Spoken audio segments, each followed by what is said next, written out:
Shout out to my mug. It says, well, on this side, it says that there are no mistakes, only happy accidents. And then do you know who's on the other side? It's our boy, Bob Ross.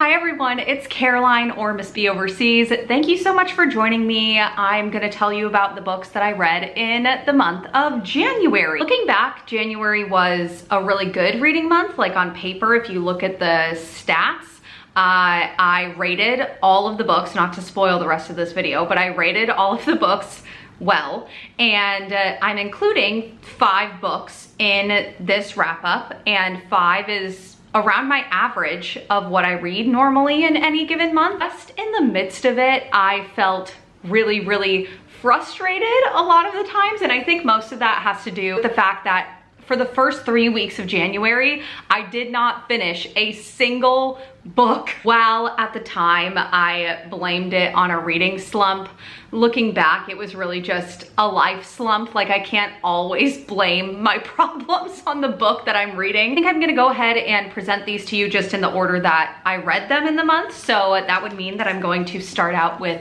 Red Rising by Pierce Brown. This is the first in a very well-known and beloved dystopian science fiction series. It takes place some odd years into the future, where Earth has started the process to recolonize on Mars, and society has been split into all these different factions that are labeled by the names of colors, and our main character Darrow is in the Red Society, which is basically like your lowest of the low. They are miners, and they're mining this substance that is supposed to make Mars more like habitable. As with any good old-fashioned dystopian, the plot really kicks off when Darrow discovers that the people of his society have been being lied to and manipulated by those in the upper society. So Darrow kind of gets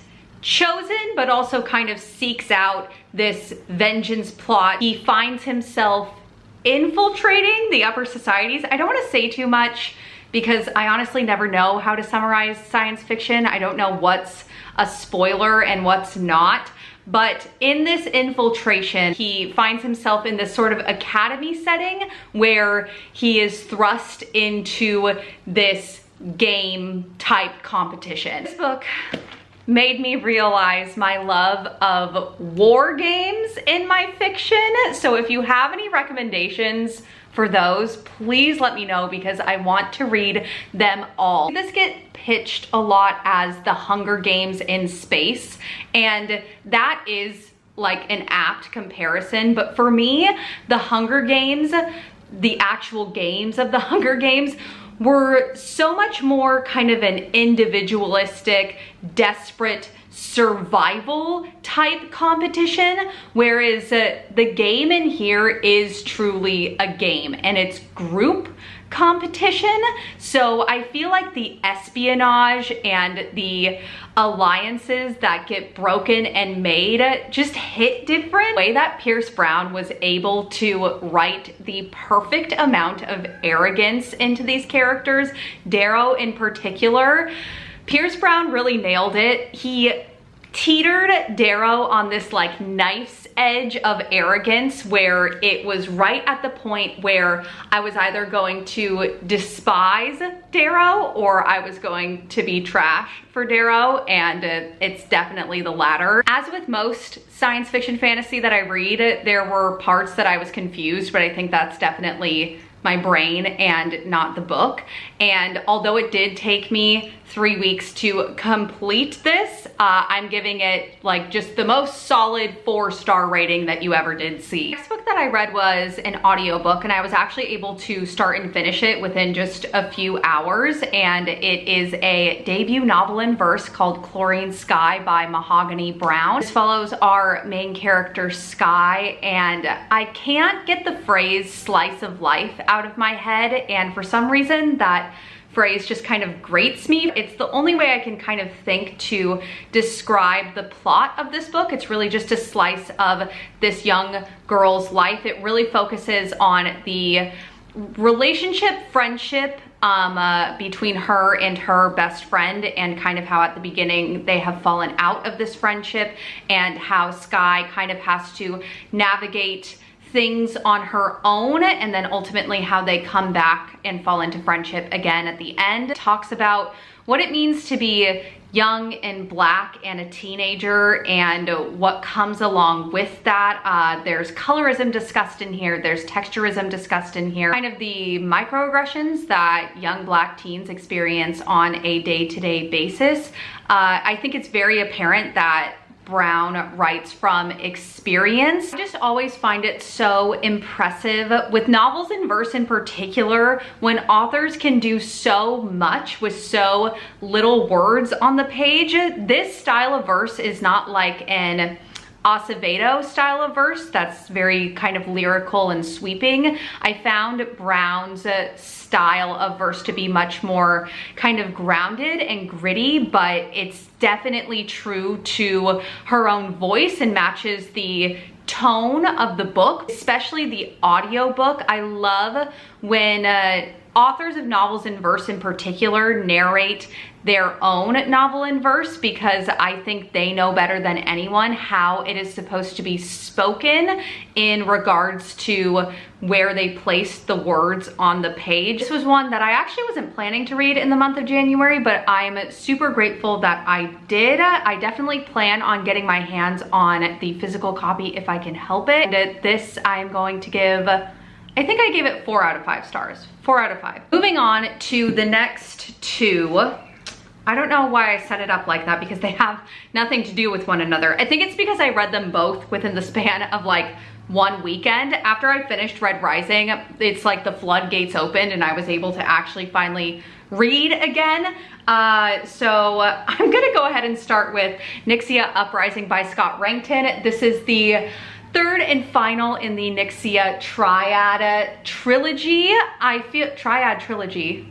I think they mean the same thing. I feel like I've talked about this series like in my past few videos, but it could just be me. I can't tell you a whole lot about this one because it is the third and I don't want to give any spoilers, but the series premise is that this group of teenagers is kind of tapped by this corporation to get launched into space, to go to this planet to mine this super valuable and rare and otherworldly substance called Nyxia, and to do so they have to go through a series of trials and competitions, and the series kind of focuses on them training to get to the planet, being on the planet, and then this third book focuses on them trying to get back home. This was just such a fantastic end to every single character arc. Because there's so many characters in here that Scott Rankton definitely gets you invested in the first two books, I thought he did such a beautiful job at tying up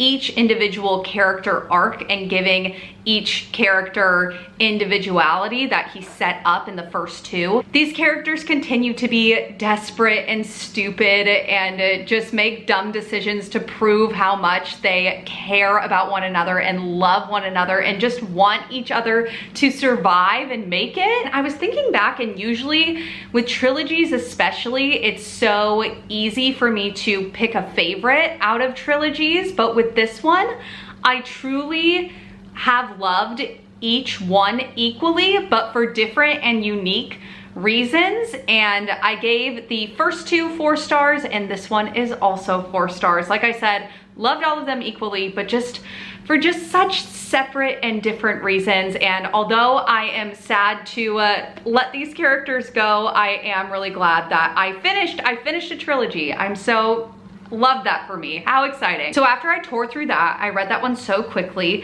I read The Thing Around Your Neck by Chimamanda Ngozi Adichie. I switched back and forth between the physical copy and the audiobook copy for this one, and that's another audiobook copy that I really, really recommend. This is a short story collection, and all of the stories focus on West African, like specifically Nigerian culture. Not all of them are set in Nigeria or West Africa. Like some of them take place in the US, and those stories tend to focus more on displacement and what people who move from West Africa to the US kind of go through in that process. Something I have learned that I really like to do when I am interested in an author is pick up and see if they have any short story collections. I just find it kind of less daunting to pick up short stories rather than invest myself in a whole novel, just on the off chance that maybe I don't vibe with their writing or their storytelling. And I am so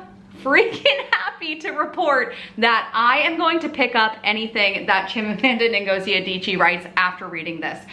This is hands down my favorite short story collection or anthology. I honestly don't know the difference between the two, but whatever it is, it's my favorite that I've ever read. The storytelling in this is impeccable. This woman got me invested in characters that only got 20 pages of arc.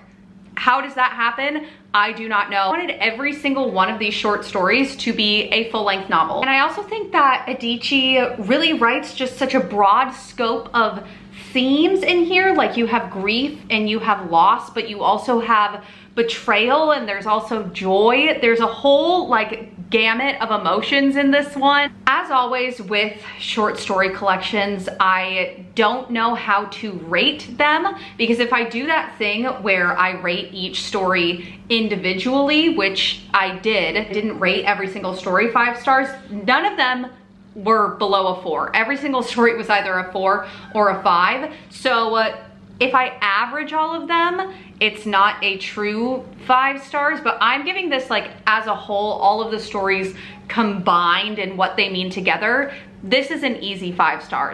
My favorites, I think, were the title story, The Thing Around Your Neck, The Shivering, and then Tomorrow is Too Far. It's gonna haunt me. That one actually reminded me a lot of the death of Vivek Oji, which was one of my favorites of 2020, and it just brought me similar vibes to it. So of course it broke me, but I loved it the entire time. Okay, yay, book number 5, final book. I started this one in January, technically. Like, it bled into February, but just in my mind, because I started it in January, I'm just gonna include it in my January wrap up because this is my video and I can do what I want. That book is Skyward by Brandon Sanderson. This is another science fiction fantasy. It's young adult. This is the beginning of, I don't know if it's a duology. I know that there's 2 books out now for sure. This takes place on another planet that I don't remember the name of. It's not important. The people there, the society, are very much one where their culture is centered around defense. They have this kind of outer atmospheric layer of space junk that protects their planet, and then they all live underground in caverns. And our main character, her name is Spensa, and Spensa's lot in life is kind of to avenge the death and reputation of her father, who was branded a coward after kind of supposedly abandoning his flight crew in this really big battle. And the way that she's trying to seek this vengeance is to go to flight school and become a pilot, despite everyone in the society not wanting her to. This one, my reading experience was interesting. I was super pumped for this one. I've never read any Brandon Sanderson before, and the reason I was so pumped for this one was because, this is gonna sound so weird, but in Illuminae, one of my, which is another YA science fiction fantasy, one of my favorite parts about Illuminae was the in-flight sequences, like those action sequences that we got. I just found them, like the tone, the atmosphere of those scenes, to be so something that I loved. It's so claustrophobic, but yet high action at the same time. We definitely got that. There were some scenes, a lot of scenes in there that definitely satisfied what I wanted in that.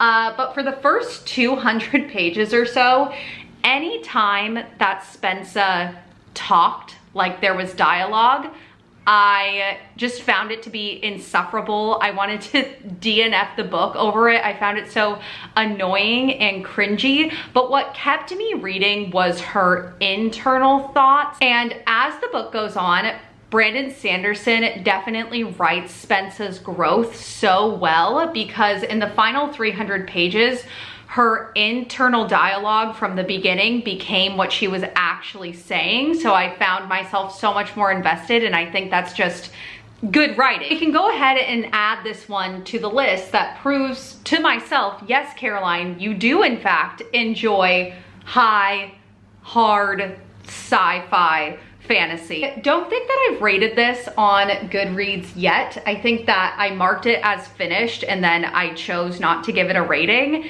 And I think I added a general comment that said something like, am I about to give this 5 stars? Just because at the end of this, I loved so much. There was so many twists and turns, and at the end, my heart felt like I had just run a whole marathon. But now that I'm thinking about it, and I've read books since I finished this that have definitely been 5 stars, this one I can't give 5 stars, but it's such a solid 4-star. Hooray! All of the books that I read in the month of January. Thank you so much for listening to me talk about all of these books. I certainly appreciate you being here, and as always, I hope that you're having a great day, and I will see you very soon. Thank you so much for watching. Goodbye.